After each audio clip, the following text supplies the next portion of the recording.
What's up, guys? Welcome back to the Team Solemn Circus live video. Today we're going over a new deck profile, Lightsworn, that I haven't featured on the channel yet before. There was one test duel of it, and you guys seem to like it a lot. So I want to be showing you guys off the deck.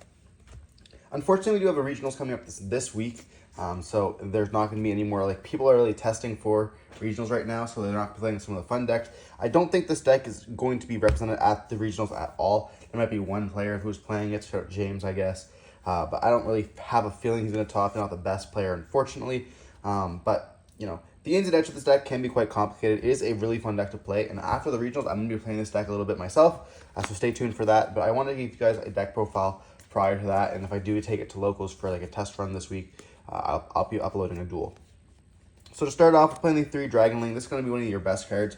This card's really custom. It has 3 effects, which is absolutely all insane. You know, if you control a Lightsworn monster graveyard, just put some in your hand. You normally will have a Lightsworn monster in your graveyard, and we do play it if you do open up a combo that if you do open up 2 of them, you can continue playing. And then if it's special summoned, you can also send 1 Lightsworn from your deck to the graveyard. That does trigger, except itself, of course. And then if it's sent from the graveyard, you have to add a Punishment Dragon or a Judgment Dragon, which is really nice. Those are only 2 triggers you can really add, but it is really cool how you can add one of those, which is just kind of crazy. And then if we get any more support, which is 3,000 to 26 defense, you'll be able to add it to the hand as well. So make sure we stay tuned for those if we do get any other ones. Maybe like a Midnight Dragon or something like that. We are playing the Withs. This card is also another custom card. It's your tuner that we are playing. We're not playing any other of the tuners other than the Felice. But yeah, if you can place one other Lightsworn on top of your hand, so this is like if you open up any of your wolves and stuff like that, then you can mill it, which is really nice. It's just to get your 2 bodies, and then if it's sent to the graveyard, you can target 1 Lightsworn and special summon it, which is really nice as well, being another extender, which is really cool. We are playing the double wolf and then the double Felice. I didn't want to up these ratios because, to be honest, these cards are kind of bad. They're only really good when you are playing in the grind game and when you don't have them in your hand, and you don't want to be seeing them, but you also want to be able to mill them. I didn't want to go up to 40 or 60. I wanted to be minimizing the deck count as much as possible, having the most consistency, and seeing 2 of these was just a perfect ratio for me. There was one opportunity when I did play testing at the locals where I did mill both of these all at once, 2 of these at the same time. It was kind of crazy. I special summoned that. It was quite nice. I was able to make a Dweller, I believe, against, I think it was Branded, which was or no, it was not Branded. It was I quite forget what it was playing against. I think it might have been Tempai, and I made a copy of Baguska, which I guess I'll be showing you guys in the deck. But I am playing Dweller for the same reason. You know, if you want to be able to overlay, you can, which is quite nice. And then we are playing the Judgment Dragon and the Punishment Dragon as well. A lot of players aren't playing this one. I don't think that is bad. I just really like being able to play it now. So it's a reminiscing of the old days. Being able to play 1-on-1 just feels quite nice. Now for the secondary package, we are playing the Horus Engine. We're playing Triple Steady. We're playing the 1 Happy and then the 1 Diamond Mutt. I know a lot of players are not playing the Diamond Mutt. I wanted to have additional name for me to summon out. I know a lot of times my opponent's going to be able to Bystial one of these if they know you're playing it. If they know you're only on 2 names, if they get rid of both names, you're going to be kind of in trouble. So being able to have a 3rd name to be able to summon out as well, and have an additional send off that copy of Gold Star or King Star is quite nice as well, which is just never bad for us. Then we are playing the Triple Lubellion, the Magnum Mutt, the Sorenir, the Druid's Worm. I'm not playing the copy of whatever his name is, the other one, the Sender. I forget quite now his name. That's what I replaced for the other copy of the Diamond Mutt. It's a Baldrake is what I'm looking for. I ended up switching the Baldrake from the standard lines to that copy there because I didn't want to see as many Bystials, 4 Bystials, and then having those 2 additional searches is quite additionally enough. You know, essentially playing with 6 of them in your deck, which is very nice. There are times where you end up opening 2 of them and your combo just gets quite bad, which does happen quite a bit. So kind of important to play if you want to be playing those longer tournaments. But I really felt the Bystials at our locals. DD Crow is also quite popular. So being able to hit the Happy is going to okay, well then I can't summon an Steady and the Happy if the Happy's gone. I can't summon an Steady twice. So being having a 3rd name and summoning at the 2nd one can just help out a lot. And now for the Chaos cards, we are playing the Chaos Dragon Levy, the Dark, the White, and then the Triple Seyfert. So I did want to cut this down to 2, but unfortunately this card's just really crazy. Being able to search for even the Dragonling is quite nice, and of course these as well. Being able to continually extend, and also having cards in your banish zone can be quite good as well. You do mill a lot, so unfortunately a lot of times you're going to be milling these cards and they don't do very much. But we are also playing Chaos Space, so that wants to help you out as well. That's it for the monsters. We're not playing any hand traps. We are playing a lot of gas. We're playing triple charge, triple King Sark, and then of course the Branded Regain alongside the Chaos Space. This is really it for our spells other than the last 3 on engine cards in our slot. But like this just helps you mill. We don't want to play Solar Recharge because we find that the cards is bricky and we don't play enough Lightsworns. You can play like a Minerva and like other cards if you want to as well in the main deck, but it just doesn't really feel like it's going to be quite nice. And these cards work crazy. This card's honestly just a custom card. I still can't believe that this card is a branded card that's able to continuously play around.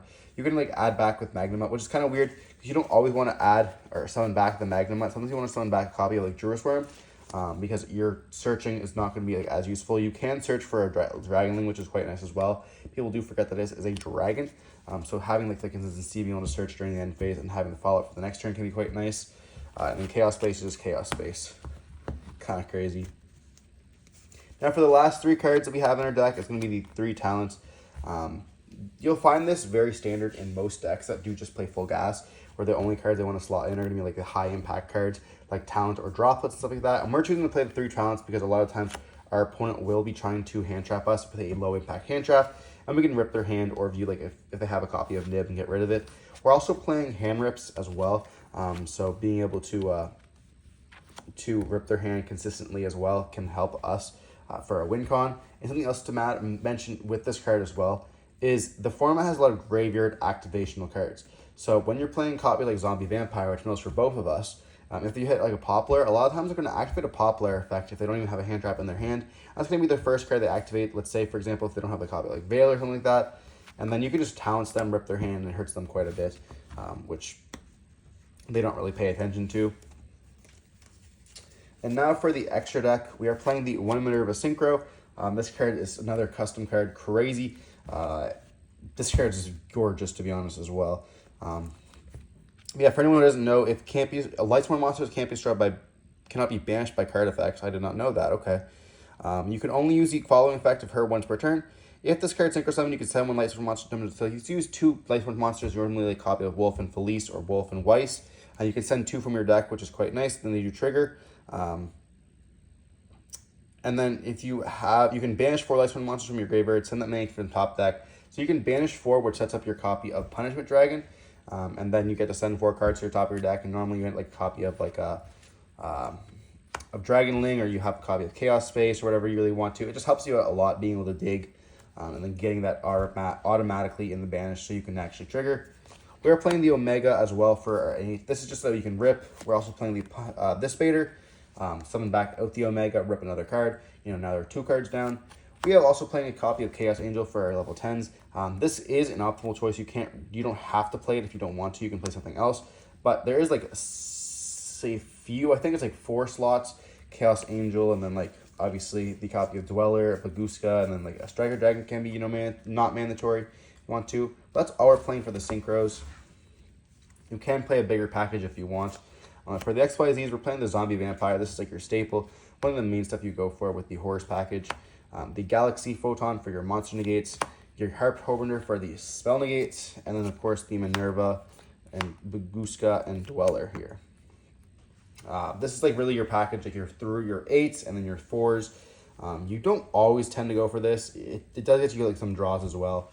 Like a Dweller is good against like those, obviously the graveyard reliant cards. It does help against Brandon sometimes as well, being able to stop him so they can't use any of their effects in the end phase with their fusions. But like it's just quite good against a bunch of stuff. And then Baguska is just a win card a lot of the time, to be honest, super crazy. But this is like really good against Snake Eyes, and this deck does struggle a little bit against Snake Eyes if you want to be going for like a hand rip all the time, doesn't really matter. So just being able to smack that on an Abyss Dweller, make those Flame Burges, Princesses, and Poplars and stuff like that, not being able to trigger is quite nice.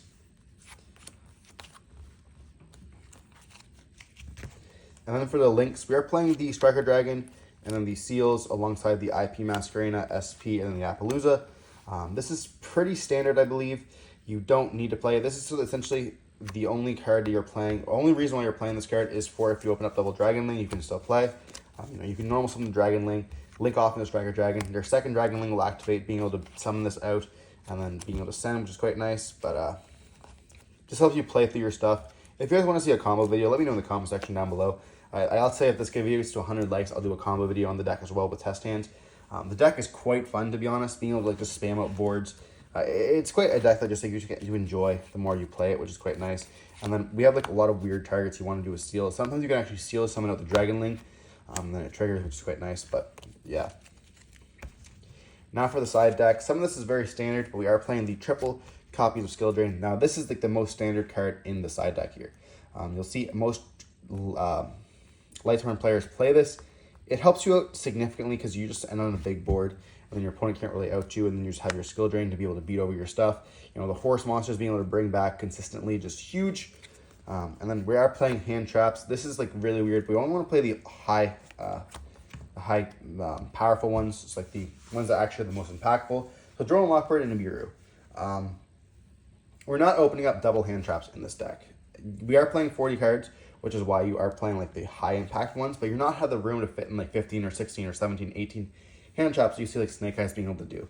So why playing these high impact hand traps in the side deck? When you want to see those cards, and normally it's going second or going first. You know, if you're playing against Flandres, you're not going to have that many good cards in your deck. So being able to put the copy of Droll and Lockbirds instead of like, let's say the copy of Levianeer and stuff like that, you know, or wanting that, like, I don't even know when you would like what you would side out, like Levianeer and like black and stuff like that you know are not going to be the most powerful going second cards, and being able to see a copy of Droll and Lockbird can help you out significantly. And same thing with Nibiru. Like a lot of times your engine, if you don't look at your deck, you're like, okay, well, I know if I open up, let's say, a copy of Judgment Dragon, it's not going to do me very good. Same thing with a copy of like, let's say, the Bystials. So you can cut down a Lubellion if you're playing against like Flu, for example. You can cut down a Judgment Dragon. You can cut down copies of like these here as well, which are not going to get you really anywhere. Levianeer ultimately is like the one I'd probably keep in the most, but like these two are not going to get you very much if you don't already have your engine. So like minimizing those softer bricks and being able to put in like higher impact trap or hand traps can be quite beneficial to you. But those are kind of like the weird ratios you have to pay attention to when you're playing one of those decks that are not like able to play high hand trap counts, which is why you have to like maximize on other cards. Like we see like the 2 Lightning Storms being able to just be a blowout, and then of course like 2 Dark Ruler No Mores. I did want to play 3 Dark Ruler No Mores, but I wanted to fit in the Shufflers, which we're not playing in our main deck. These could 100% be in the main deck, but I found that myself like not always wanting to play it. Being able to side them in game 2 and 3 if I do need to play it helps me out a lot, especially because they don't really get me anywhere. But these cards are absolutely crazy. I'm surprised they're still in the format, to be honest. But yeah, like there's different variations of the deck. The Lightsworn tier deck definitely needs to play this in the main deck, but I found that myself wanting to have most gas in my hands helps me break the boards the most and set up bigger boards, while having these like is like, it's kind of weird having like a random interruption that doesn't do very much against some matchups, and like have random mills compared to like knowing that most of my deck is gas. Just kind of like changes how I play it. But of course, if you're playing like a side deck and you want to be able to play against some decks, putting these in can be quite beneficial, so that's why they're in there. But I hope you guys enjoyed watching the video. If you want to see any more of Lightsworn, let me know in the comment section down below. I can definitely show you guys a combo video and other stuff as well. I am quite enjoying this deck in my free time, playing it, testing it online as well versus friends. But I just not quite yet ready to take it to locals for like a regionals. But if I do decide to change my mind and take it to a regional, I'll let you guys know. I might do like a Twitter poll or something like that, or a Facebook, or not a Facebook, but a YouTube poll. But if you guys enjoyed watching the video, don't forget to like, comment, subscribe for more content like this. Stay safe. Peace.